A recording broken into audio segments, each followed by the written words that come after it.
Hello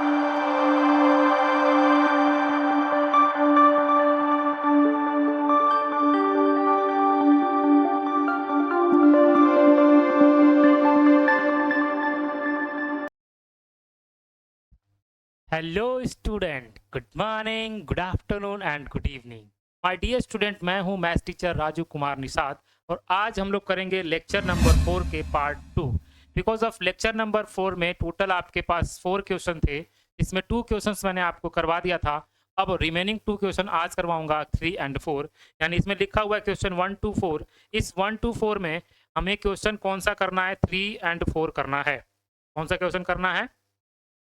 question number 3 and question number 4। हमने 1 और 2 तो करवा दिया था, 3 एंड 4 क्वेश्चंस रह रहा है।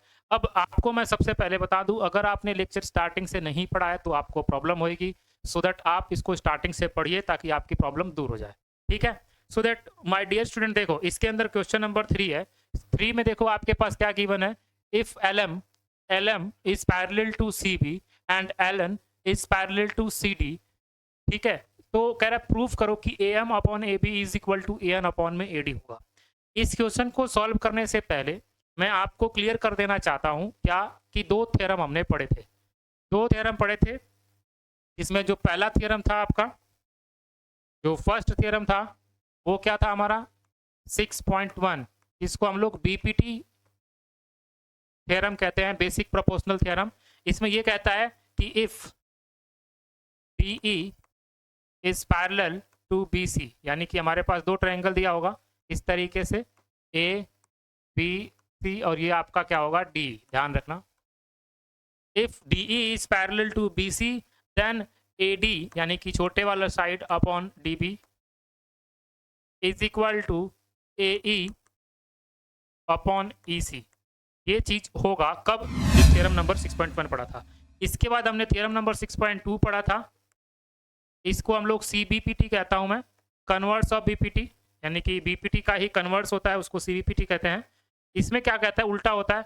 इसमें कहता है कि if AD upon DB is equal to AE upon EC then DE is parallel to EC। अगर ये होगा तो DE किसके पैरेलल हो जाएगा? EC के पैरेलल हो जाएगा, सॉरी BC के पैरेलल होगा। DE is parallel to BC। तो ये 2 थ्योरम हमने पढ़ा था, यही दोनों थ्योरम यहाँ पर यूज होंगे, चाहे ये वाला थ्योरम यूज हो चाहे ये वाला थ्योरम यूज हो। पहला थ्योरम ये कहता है कि DE अगर BC के पैरेलल है तो इन दोनों का रेशियो एक दूसरे के इक्वल होगा। दूसरा थ्योरम ये कहता है कि अगर इन दोनों का रेशियो इक्वल है तो DE जो है वो BC के पैरेलल होगा। ये 2 थ्योरम है, तो ये 2 थ्योरम हमने पढ़ लिए। अब इन्हीं दोनों थ्योरम के अकॉर्डिंग, क्या होगा माय डियर स्टूडेंट्स? आपके क्वेश्चंस सॉल्व होंगे। अब ये चीजें ढूंढनी होगी कि ये कहां बन रही है। ठीक है? आप ध्यान से देखो, इस ट्रायंगल में ऐसा शेप हमें देखना है। ये देखो, ये ऐसे भी हो सकता है, ये देखो ये ऐसे भी हो सकता है, ये देखो। तो ये ऐसे ही हुआ, ये वाला जो शेप है ये बिल्कुल ऐसा ही है। इसमें ये 2 लाइन पैरेलल होनी चाहिए किसी भी 2 साइड्स के। तो ये हमने प्रीवियसली क्या पढ़ा था वो मैंने आपको ब्रीफली एक्सप्लेन करने की कोशिश किया है। आई होप आप लोगों को समझ में आया हो माय डियर स्टूडेंट्स। ठीक है? अब हम लोग करते हैं क्वेश्चन नंबर 3। अब क्वेश्चन नंबर 3 में देखो क्या करना है माय डियर स्टूडेंट्स, इसमें देख लेते हैं।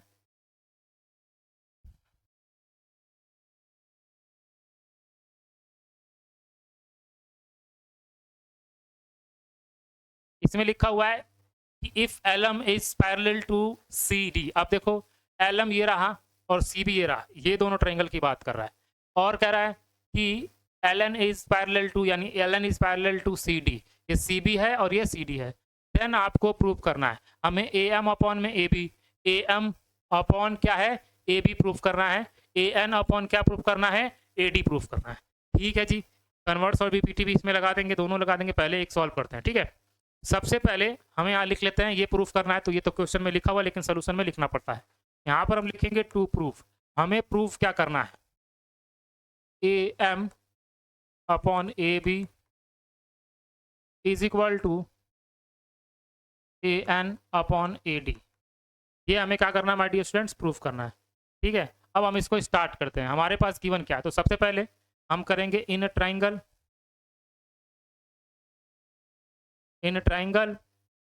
A B C। दिख रहा है आपको? A बी सी, इस ट्रायंगल में बात करते हैं। इसमें क्या गिवन है हमारे पास गिवन है L M is parallel to C B, then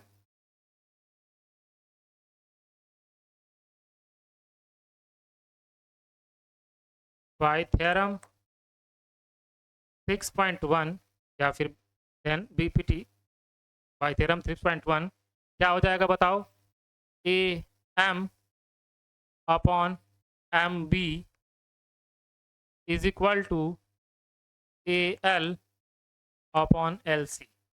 theorem number 6.1 के अकॉर्डिंग क्या होता है कि ए एम अपॉन में M B is equal to A L upon में एल सी।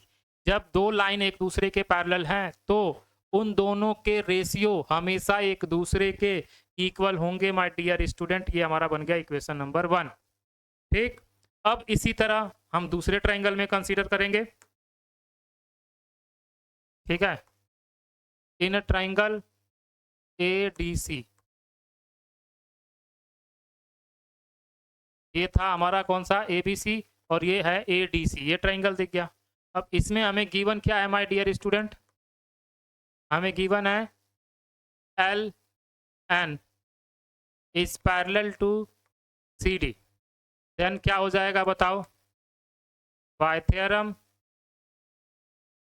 6.1 क्या होगा बताओ, A N upon N D is equal to A L upon L C, equation number 2। अब देखो यहाँ पर भी A L upon L C आ गया और यहाँ पर भी A L upon L C आ गया। इक्वेशन 1 और 2 के अंदर A L upon L C दोनों एक दूसरे के इक्वल है, लेकिन इनकी दो वैल्यू जो डिफरेंट है, A M upon M B और A N upon N D, ये आ गया। सो दैट हम क्या लिखेंगे नेक्स्ट पेज पे, from equation 1 and 2 from equation 1 and 2, equation 1 and 2 के अकॉर्डिंग क्या कह रहा है कि जो इसमें ए एम है अपॉन एम बी है वो किसके इक्वल टू हो जाएगा, A N upon N D के। तो इसके अकॉर्डिंग क्या है देखो, A M upon M B is equal to A N upon N D, N D है ना, हाँ ठीक है। अब माय डियर स्टूडेंट, अब देखो ये दो चीज़ें हैं, लेकिन हमें प्रूफ क्या करना है, देखो ऊपर ए एम हो नीचे ए बी हो। इसमें देखो ऊपर ए एम है नीचे क्या है, एम बी है, ए बी लाना है। अब जब भी कभी ऐसा केस आया आपके पास एम ए एम और एम बी हो, मतलब ये पूरा का पूरा पार्ट हो, तब इसी को क्या कर देना है, रिवर्स कर देना है और इसमें 1 प्लस कर देना है। ठीक है, इसको क्या कर देंगे, रिवर्स कर देंगे। इसको कैसे लिखेंगे, उल्टा कर देंगे। ठीक है, M B upon A M is equal to N D upon A N. ठीक है, अब इस पर्टिकुलर थिंग में क्या कर देंगे, दोनों साइड क्या कर देंगे, 1 प्लस कर देंगे। तो यहाँ पर हम लिखेंगे एडिंग 1 बोथ साइड, हम क्या कर दें, 1 प्लस कर दें। सो दैट क्या होगा my dear students, M B upon A M plus 1 equal to N D upon A N plus 1। ठीक है, अब इसको क्या करेंगे, क्रॉस मल्टीप्लाई करेंगे माय डियर स्टूडेंट्स। जब इसके साथ क्रॉस मल्टीप्लाई करेंगे तो क्या होगा, देखो यहाँ पे 1 कर दो और यहाँ पर भी 1 कर दो, इसका इसके साथ मल्टीप्लाई करेंगे तो ये हो जाएगा एम बी, प्लस इसका करेंगे तो ये हो जाएगा बताओ ए एम, अपॉन में दोनों का करेंगे तो ये क्या हो जाएगा, ए एम हो जाएगा, इक्वल टू इसके साथ इसका मल्टीप्लाई करेंगे तो ये क्या हो जाएगा, एन डी, प्लस ये क्या हो जाएगा, ए एन, और दोनों का आपस में कर जाएंगे तो यहाँ पर भी क्या हो जाएगा, ए एन हो जाएगा। अब देखो हमारे पास गिवन क्या आ चुकी, A M plus M B plus A M is equal to A B होगा और and N D plus A N is equal to A D हो जाएगा। तो ये दोनों वैल्यू हम यहाँ पर पुट कर देंगे, M B plus A M is equal to क्या हो जाएगा, ए डी ए बी। तो इसको लिखेंगे कि तो हमारे पास लिखा हुआ है, यहाँ पर लिख देंगे A B upon A M is equal to, इधर आ जाएगा A D upon A N, और इसी को जब उल्टा कर देंगे तो ये हो जाएगा A M upon A B is equal to, इसी को जब उल्टा कर रहा हूँ मैं, देखो ध्यान से, तो ये आ जाएगा A N upon A D. यही हमें प्रूफ करना था।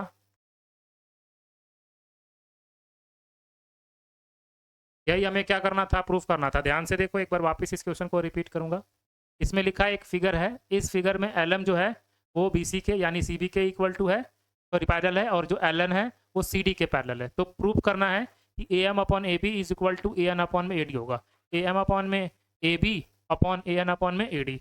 तो हमने थ्योरम नंबर 6.1 का यूज़ किया और यहाँ पर पता करा है कि अगर एल एम पैरेलल होगा सी बी के तो इसके कोरेस्पोंडिंग साइड का रेशियो एक दूसरे के क्या होगा, इक्वल होगा। ये हमने थ्योरम नंबर 6.1 में पढ़ा था, तो वो हमने कर लिया।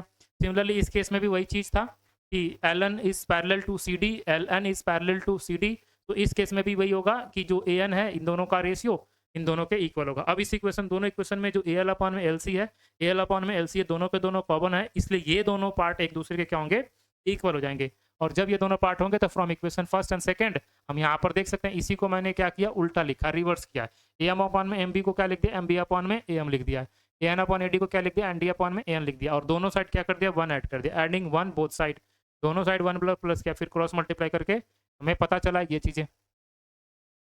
तो यहाँ से आपको ये प्रूफ हो गया। सारे क्वेश्चन आपके जितने भी है ना वो सारे ऐसे ही होंगे, आप अगर ठीक से समझोगे ना तो हर एक क्वेश्चन बहुत ईजिली सॉल्व हो जाएगा माय डियर स्टूडेंट। ठीक है, आगे चलते हैं। आगे देखो क्या है, यहाँ पे लिखा हुआ है कि D E is parallel to A C. अब यहाँ पे ना तुमको जादू देखना होगा, तुमको एक चीज़ बाहर निकाल कर देखना होगा। ठीक है, यहाँ पे ध्यान से देखो, अगर मैं इरेज करूँ ना तो देखना, यहाँ पे देखो, अगर मैं इस चीज़ को इरेज करता हूँ, ठीक, तो देखो क्या मिल रहा है। इस चीज़ को इरेज कर दिया तो देखो ये ट्रायंगल बन गया, इसमें डी एफ है ना जो पैरेलल किसके है, ए ई के पैरेलल है, दिखा। और इसी तरह अगर मैं इसको इरेज कर दूं, तो इसको इरेज कर दूं इन दोनों को, तो ध्यान से देखो, इसमें डी ई किसके पैरेलल हो गया, ए सी के पैरेलल हो गया। अब इसमें देखो इतना कंजेस्टेड कर रखा है कि इसको देखने में समझने में बड़ा सा मुश्किल हो जाता है। तो ये जो डी ई है और डी एफ है, ये दो पैरेलल लाइन है, दोनों दो ट्रायंगल के हैं, तो दैट हम उन दोनों ट्रायंगल को अच्छे से स्टडी करेंगे, फिर क्वेश्चन को सॉल्व करेंगे। पहले क्वेश्चन को पढ़ लेते हैं। पहले डी ई ए सी के पैरेलल है, दिख रहा है आपको। दूसरा जो डी एफ है वो किसके पैरेलल है, वो ए ई के पैरेलल है। तो दो आपके अलग अलग ट्रायंगल्स बन रहे हैं, दोनों ट्रायंगल में कॉमन क्या है। सबसे पहले इसमें एक चीज ढूंढना होता है कि जो वैल्यू कॉमन है, दो वैल्यू कॉमन है दोनों में, अगर मैं देखूं तो वो क्या है, तो कॉमन साइड हमें ढूंढना होता है। अगर आपने कॉमन साइड ढूंढ लिया तो आंसर हो जाएगा। अब देखो इसमें पैरेलल है, अगर ये दोनों पैरेलल है, ये वाला साइड किसके इक्वल होगा, इस वाले और इस वाले साइड के, तो ये वाला साइड कॉमन हो गया। ध्यान से देखो, अब देखो अगर इसी तरह मैं इन दोनों को लूंगा, तो ये दोनों साइड कॉमन होंगे, तो ये वाला साइड कॉमन होगा, यानी कि ए डी अपॉन में डी बी क्या हो जाएगा, कॉमन हो जाएगा। तो हमें इस चीज़ का तो पता चल गया। ठीक है, तो दैट अब हम इसको सॉल्व करते हैं पहले। ठीक है, पहले ब्रीफली हमें पता होना चाहिए कि क्या करना है। क्वेश्चन को डिकोड करना बहुत ही ज़्यादा ज़रूरी है। अगर क्वेश्चन डिकोड है, आपको पता है कि क्या करना है पहले ही, सो दैट आपको आगे क्वेश्चन को सॉल्व करने में इजी होगा। अदरवाइज प्रॉब्लम तो होनी ही है my dear students. So that यहाँ पर हम लोग इसके सोल्यूशन फाइंड आउट कर देते हैं। सबसे पहले हमें प्रूफ क्या करना है वो तो लिखना ही पड़ेगा। तो हमें प्रूफ करना है क्या चीज़, कि B F upon F E is equal to B E upon E C, ये प्रूफ करना है। बी एफ अपॉन में F E is equal to B E upon E C, ये प्रूफ करना है। ठीक है, एक चीज़ और ध्यान से रखना, ये जो B F upon F E है, तो बी एफ के नीचे क्या आना चाहिए था, बी ई आना चाहिए था। ठीक है, बी एफ अपॉन में एफ ई और बी ई अपॉन क्या हो जाएगा, ई सी हो जाएगा। चलो ये चीज़ प्रूफ करना है, पहले जो कॉमन है उसको अपन लिखते हैं। तो हमारे पास गिवन क्या क्या है, देखो, इन ट्राइंगल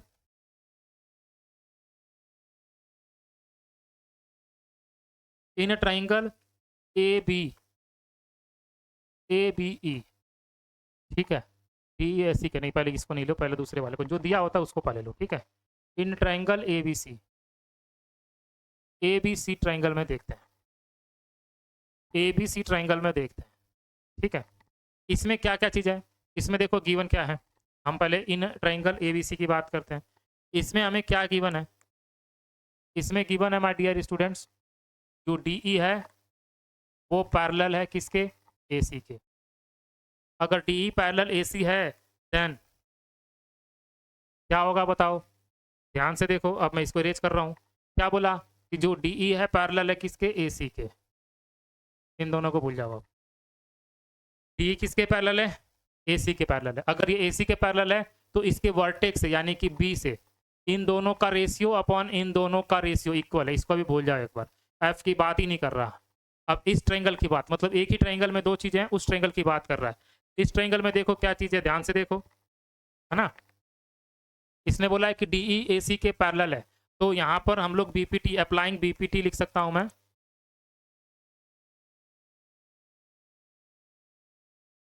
तो हम लोग क्या लिखेंगे यहाँ पे माय डियर स्टूडेंट्स, देखो हम यहाँ लिखेंगे B E upon E C equal to B D upon D A. यही कहता है ना theorem, applying BPT, applying basic proportional theorem. हमने यहाँ पर बेसिक प्रोपोर्शनल थ्योरम अप्लाई किया। If D E is parallel to A C then B E upon E C is equal to B D upon D A. यानी अगर ये दो side, theorem number 6.1 यानी कि बीपीटी थ्योरम क्या कहता है, if two sides are parallel to each other of a triangle then the ratio of this other two sides are equal, are same, so that ये दोनों पैरेलल है, given है, इसलिए ये दोनों का रेशियो, ये दोनों का रेशियो एक दूसरे के क्या हो जाएगा, इक्वल हो जाएगा। माय डियर स्टूडेंट समझ आया कि नहीं आया। चलो अब इसको मैंने इक्वेशन नंबर 1 मान लिया, ठीक। अब मैं क्या बात करता हूँ इन ट्राइंगल, कौन से ट्राइंगल में, इसको इरेज कर देता हूँ, ये तो आपको समझ आ गया। अब मैं बात करता हूँ ट्राइंगल ए बी ई में, ए बी ई में। अब ए बी ई ट्राइंगल है तो बाकी सबको इरेज कर देते हैं माय डियर स्टूडेंट्स। हम सिर्फ ए बी ई की बात करते हैं, तो इसको इरेज कर दो, इसकी जरूरत नहीं है। इसको भी इरेज कर दो, इसकी भी जरूरत नहीं है, इसकी भी जरूरत नहीं है। देखो ध्यान, ठीक है, इन सबको मैंने क्या कर दिया, इरेज कर दिया, ठीक है माय डियर स्टूडेंट्स। अब देखो ध्यान से, इसमें भी वही केस बन रहा है, इसके अंदर भी वही केस बन रहा है कि देखो जो डी एफ है वो ए ई के पैरेलल है, दिया हुआ है यहाँ देखो, डी एफ जो है वो किसके पैरेलल है, डी एफ जो किसके पैरेलल है, दिया हुआ ए ई के। अगर डी एफ ए की तो इनके वर्टेक्स से इन दोनों का रेशियो, इन दोनों के रेशियो के क्या होगा, इक्वल होगा माय डियर स्टूडेंट्स। तो दैट यहाँ पर देखो क्या होगा, गिवन हमारे पास है, यहाँ लिख, गिवन इसको लिख देते हैं, if D F is parallel to A E,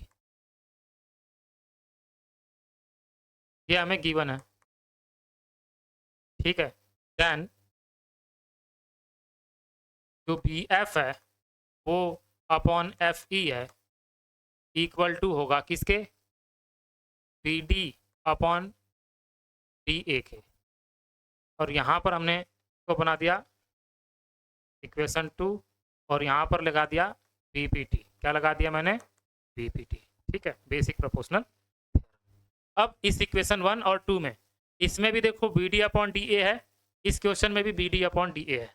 so that हम यहाँ पे इसको इरेज कर देता हूँ पूरा। यहाँ पे क्या कर सकते हैं my dear students, from equation 1 and 2, from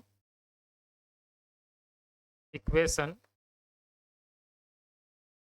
1 and 2 हमें क्या मिला बताओ, ये दोनों एक दूसरे के इक्वल हैं, इसलिए क्या हो जाएगा, B E upon E C is equal to B F upon F E. ध्यान से देखो कहीं ऐसा तो यही तो नहीं करना था, बी ई अपॉन में एफ ई, ठीक है, अच्छा बी डी अपॉन में डी ए, ठीक है, बी ई अपॉन में एफ ई और बी एफ अपॉन में ई सी। एक मिनट, कुछ गड़बड़ कर दिया क्या हमने, बी एफ अपॉन में एफ ई और दूसरा क्या आ गया आपके पास, बी ई अपॉन में E C, B D upon D A, B D upon D A. अब यहाँ पे देखो क्या लिखा है, B E B F upon F E, सही तो है? हाँ ये रहा ना, बी एफ अपॉन में F C, B E upon में ई सी, सही है। हैंस प्रूव्ड, यही तो लाना था। हैंस देखो बी एफ अपॉन में F E, B F upon में F E, B E upon में E C, B E upon में ई सी। देखो अपने आप प्रूफ हो गया, हमने कुछ नहीं किया। हमने जो बीपीटी थ्योरम है उस थ्योरम को डायरेक्टली इस क्वेश्चन में रखा है, प्रूफ ये अपने आप हो जा रहा है। अगर आपको ये चैप्टर आएगा ना तो सिर्फ एक ही केस में आएगा, आपके पास पेशेंस होना चाहिए, क्वेश्चन को समझने की एबिलिटी होनी चाहिए। अगर आपके पास पेशेंस है, क्वेश्चन को आप इजीली समझ पाओगे my dear students. So that आज की क्लास में हमारे पास बस इतना ही मैटर है, 2 ही क्वेश्चन थे। अब हमारे पास रिमेनिंग क्वेश्चन है, वो नेक्स्ट पार्ट में हम लोग करेंगे। ठीक है माय डियर स्टूडेंट, तो आज की क्लास इतनी है।